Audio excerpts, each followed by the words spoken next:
Australian Spelling Bee has launched on our screens and I'm excited. I only caught half of it last night, but it's good old-fashioned fun. Gets the kids and the adults learning, and Chrissy Swan is a part of it. Chrissy Swan, hello, H-E-L-L-O. Oh, H-E-L-L-O-D-E-N-I-S. One N. That is correct. Thank you very much. It's great to be here, Dennis. It's a dream come true. How are you enjoying these fabulous kids? Well, I love them. I love them. Last night I started crying the minute they started walking up the pathway within the first 10 seconds. And my 6-year-old Leo said to me, Mum, why are you crying? I said, because I feel like I've got 52 children on television tonight. I'm so proud of them. They're so beautiful. They're so good. Oh, they're so good. But they're so kind, Dennis. That's what's shining, don't you think? You think it's a show about words, but it's actually a show about incredible, kind, caring children. Regular listeners will have heard me talking about this because both of these shows, MasterChef and Spelling Bee, both made by the same company, and we were talking about it yesterday in our television segment. They're the human spirit. It's all celebrating the good things, not fighting each other. And isn't that a lovely change? There seems to be lots of nastiness on TV, and I've never been a fan of it, really. It's never got me going. So, the Great Australian Spelling Bee is a great antidote to that. The Great Australian Rating Bee, number 1 last night. Numero uno. N-U-M-E-R-O. Yeah, what a UNO. thrill. Australia chooses heart last night, which was just wonderful. Where do we get the kids from? Do they volunteer because they are good at spelling? They do volunteer. It's an interesting story. There's been a lot of questions about sort of show parents and what sort of pressure the parents are putting on the children. And I can tell you 100% there's absolutely no parental pressure whatsoever. No, that's because good. There was a call out that I didn't see. I mustn't have been watching Totally Wild that day. But there was a call out that said, are you a good speller and do you want to be on this new show?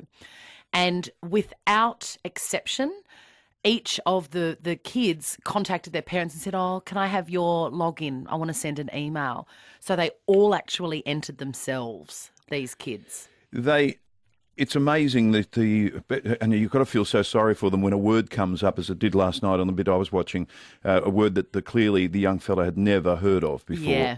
Because the ones that they know, they really know pretty well. Yes, and they do know a lot of words, obviously, but you've got to remember they're 8 years old. When are they going to come across words like even diversify or zealot?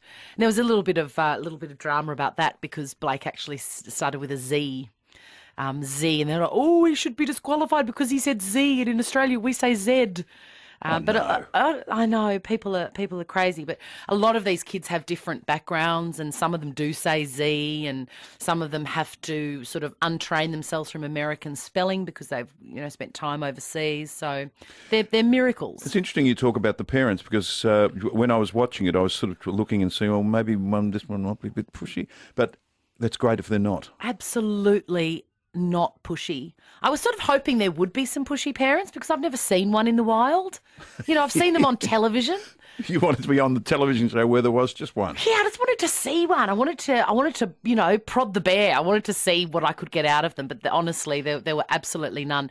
They genuinely seemed mystified by how brilliant their children are. I was expecting to see the American influence on our spelling because of spell check and all those sort of things that the kids might have sort of American spellings of words. Yes. Would that go against them?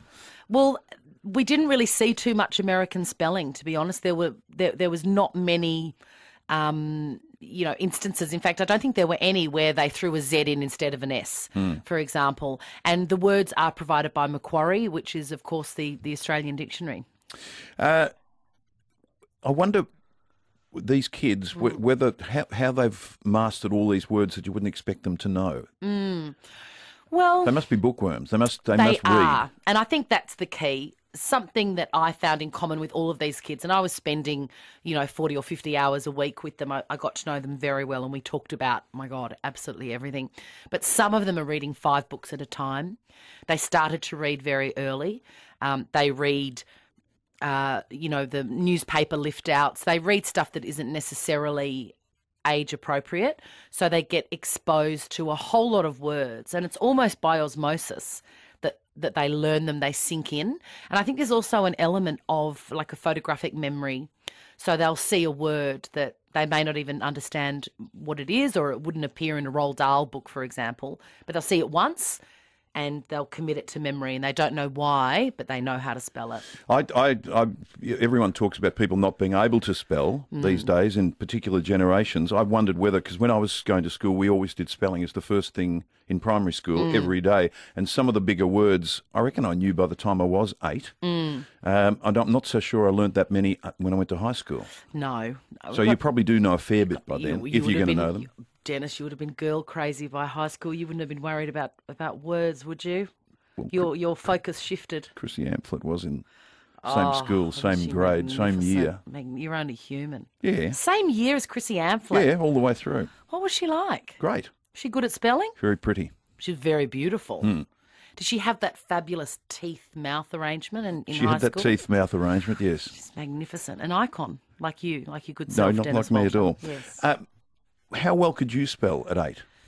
Well, look, I thought that I was a good speller. And, look, I'm going to back myself. I think I still am a good speller. I don't know how good I am against these kids, though. Josh last night got rickety. He's from Adelaide. He got the word rickety, and I was certain it had a double T. Certain. And it didn't. One T. Here's the thing. They're not only spelling these words, they're spelling it standing on television with cameras going around them, crew running around. Yes.